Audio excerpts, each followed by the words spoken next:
1. Chanel vs. Luxury Downturn, J.W. Anderson's Radical Shift Fashion Industry Analysis. 2. Recreate Lorde's effortless half-up half-down hairdo from Chanel Fall 2025. 3. Chanel Fall 2025 Couture Collection, a winter wonderland of elegance. 4. Chanel's 110th and Armani's 91st, a glimpse into fashion's timeless legacy. 1. Chanel vs. Luxury Downturn, J.W. Anderson's Radical Shift Fashion Industry Analysis. The world of luxury fashion is facing a challenging time, but two iconic brands, Chanel and J.W. Anderson, are taking unique paths to navigate the global luxury downturn. Chanel, the second largest luxury brand globally, is showcasing resilience. Despite a 4.3% revenue decline in 2024, the brand remains steadfast. Bruno Pavlovsky, president of fashion at Chanel and the French fashion industry's governing body, attributes this to the brand's focus on ready-to-wear growth. He highlights the volatility of the luxury market, citing geopolitical factors and economic challenges as reasons for the downturn. But here's where it gets controversial. Chanel's latest show, designed by Matthieu Blazy, offers a unique twist on the brand's iconic style. From little box jackets to shoulder-bearing dresses, the collection blends Chanel's signature elegance with a modern, almost pastoral simplicity. Blazy's creative touch is evident in the innovative use of materials, like tweed resembling sheepskin, and the playful interpretation of the two-piece suit. And this is the part most people miss. Chanel's success lies not just in its iconic designs but also in its ability to adapt and innovate.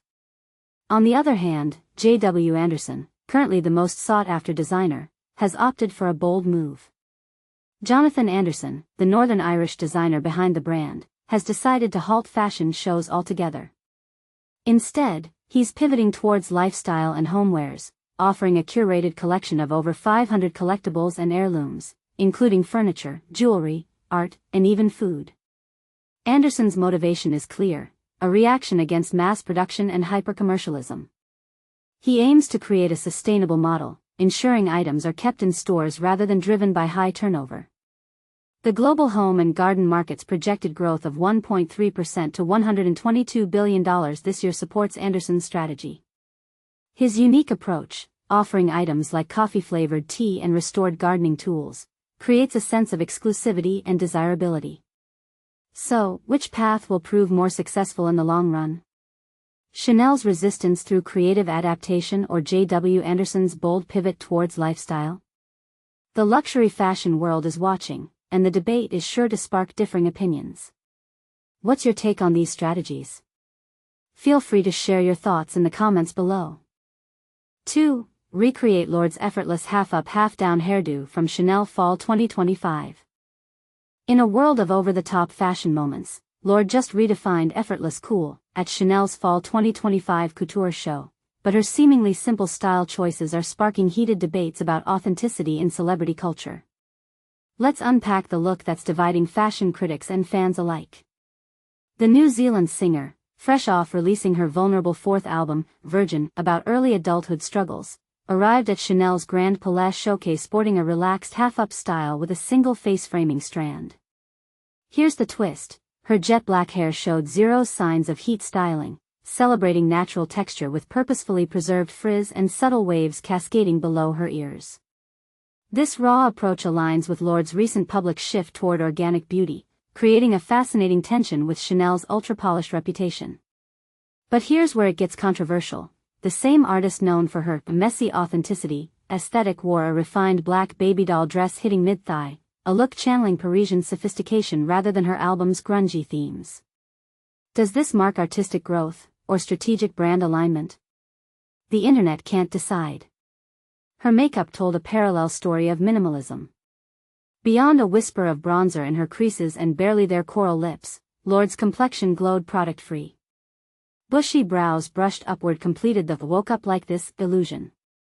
While makeup artist Amber Dredden, famous for Claire's signature looks, has collaborated with her before, insiders speculate this might have been Lorde's personal vision. The hair secrets? Credit goes to Panos Papandreouos, the stylist behind Lorde's Met Gala braid dripping with silver charms. For Chanel, he swapped drama for calculated nonchalance, though that, undone, look likely took meticulous planning. Here's the detail fashionistas are buzzing about: Lorde's accessories time warp to the early 2000s. A jaw-dropping feather necklace crusted in diamonds mirrored the beaded armband on her fuzzy dress, while charm-adorned ankle jewelry echoed embellishments on her pointed pumps. The kicker? Tortoiseshell sunglasses hiding her eyes as she entered, a nostalgic nod to her 2013 Ribs era.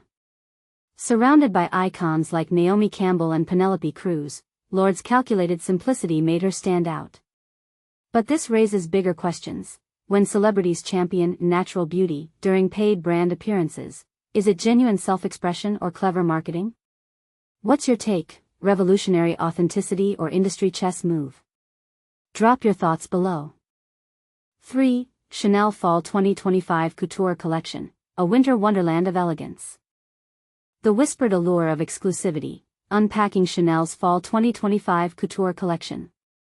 Imagine stepping into a secretive world, hidden from prying eyes, where the elite gather to indulge in the pinnacle of fashion luxury. Welcome to Chanel's Fall 2025 Couture Collection, unveiled within the hallowed halls of the Grand Palais, transformed into an intimate, invitation-only salon. Setting the tone for haute couture. July 8, 2025, marked the day when a select few experienced the epitome of Chanel's haute couture, meticulously crafted to distinguish itself from the more accessible ready-to-wear lines. The ambience, replete with white carpet, mirrored walls, and plush, quilted beige banquettes, was a deliberate nod to the revered privacy and exclusivity cherished by the house's discerning clientele at Rue Cambon. A wintry muse with a hint of heritage.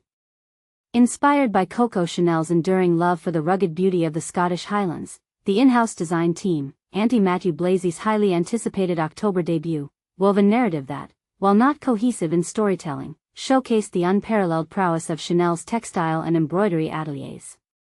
Note the chunky, winter white and beige tweeds, subtly reminiscent of grouse moor hunting jackets, paired with the practical yet chic walking boots that grounded each look. Textile mastery on full display. Feather antle embroidered capes that mimicked the softness of shearling, a full-length coat with the luxurious aura of shaggy fur, and the delicate swansdown adorned shoulders of a sleek black tweed coat, all testified to the atelier's unmatched skill. These were not merely garments but demonstrations of artisanal excellence. Glimpses of evening fantasias. Among the ethereal white chiffon blouses, the dramatic shredded tulle maxi-skirts, and the intricate underlayers of white gué pure lace, one could glimpse the light, evening fantasias that are the hallmark of Chanel's haute couture, designed to be mixed, matched, and personalized by the client in the privacy of the salon. The anticipated revolution. While the collection lacked a singular, bold vision that could redefine the fashion landscape, a challenge not expected to be fully met by an in-house team in transition, the impending arrival of Matthieu Blazy has set the stage for a potentially groundbreaking shift. The question on everyone's lips: will Blazy's debut in October usher in a new era for Chanel, one that not only captivates the loyal haute couture clientele but also inspires a broader revolution in how women envision their wardrobe? Share your thoughts, ****. More from Fall 2025 Couture. 4. Chanel's 110th and Armani's 91st, a glimpse into fashion's timeless legacy. Fashion's timeless giants are facing the inevitable march of time, and it's both captivating and bittersweet. As Chanel celebrates its 110th anniversary and Giorgio Armani marks his 91st birthday, the industry is reminded that even legends must evolve. But here's where it gets intriguing: Chanel is welcoming its fourth designer in over a century, while Armani, for the first time in 20 years, missed his own couture presentation in Paris due to health advice. Change is coming, but as their latest collections prove, not without a nod to the past. Chanel's Autumn/Winter 2025 Haute Couture show was a masterclass in nostalgia and anticipation. The invitation alone was a statement, a gold-covered book curated by Sofia Coppola and designed by Joseph Logan, celebrating 110 years of Chanel's legacy. Yet, it felt like a farewell, as all eyes are on Matthieu Blazy, the new designer poised to redefine the house. Meanwhile, the creation studio, which has held the fort since Virginie Viard's departure, delivered a final collection that was understated yet poignant.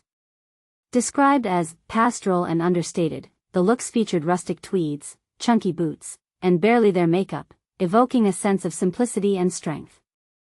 The collection paid homage to Gabrielle Chanel's love for the outdoors, with tweeds adorned in feathers and fringes, and a color palette dominated by cream and oatmeal. The pagan symbolism of wheat, a nod to abundance and fertility, was woven throughout, from gilded chevrons to the bride's sheaf of wheat, a subtle hint at new beginnings.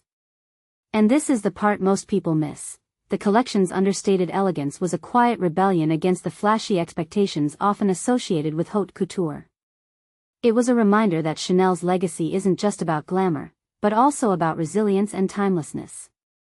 But here's the controversial question: was this collection a fitting swan song, or did it fall short of the transformative vision Blazy is expected to bring?